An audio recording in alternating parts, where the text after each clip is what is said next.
ওমরে ফারুক যখন খলিফা রাদিয়াল্লাহু তাআলা আনহু, এক লোক তার স্ত্রীকে 100 তালাক দিছে। কয় তালাক?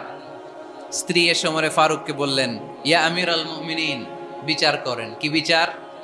আমার স্বামী তো আমার 100 তালাক দিছে। কয় তালাক? ওমরে ফারুক বললেন, তোমার স্বামীকে ডেকে আনো। ডেকে আনা হলো। বলল, ঘটনা কি? তালাক দিবা 3টা, 100টা দিলা কেন? কয়, রাগ হয়েছিল অনেক, মেজাজ গরম হয়ে গেছিল। ওমরে ফারুক বললেন, চাই আর তালাক মিন শিআরিল্লাহ, তালাক হচ্ছে আল্লাহর শিআর, এটা কোরআনের আইন, এটা নিয়ে ফাইজলামি করলি কেন? এদিকে আয়, বিচার করি। জামাই বউরে বসায় তিনি বিচার করে দিলেন, 3 তালাকে তোর বউ তালাক, বাকি 97 তালাক তোর পিঠের উপর পড়বে। কই পড়বে? এবার জল্লাদ নিয়ে আসা হলো, চাবুক নিয়া, ওয়াহিদ, ইসনাইন, তালাতা, আরবা, খামসা, এক একটা চাবুক মারে আর চিল্লান মেরা ওঠে স্বামী, কয় সব তালাক তোর পিঠের উপরে দিলাম।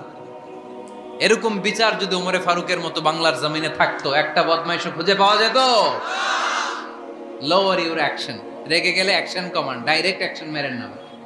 কি করবেন? কার্যক্রম কমিয়ে দেন। আল্লাহ রাসূল সাল্লাল্লাহু আলাইহি ওয়াসাল্লাম বললেন, ইযা গাদিবা আহাদুকুম ওয়া হুয়া কায়েম, দাঁড়িয়ে থাকা অবস্থায় যদি কেউ রেগে যায়, ফালিয়াজলিস, সেজন্য বসে যায়। ফা ইন যাহাবা আনহুল গাদাবু ওয়া ইল্লা ফালিয়াত্তাজি, বসে যাওয়ার পরেও যদি তার রাগ কমে না যায়, সেজন্য শুয়ে যায়। সুবহানাল্লাহ পড়েন।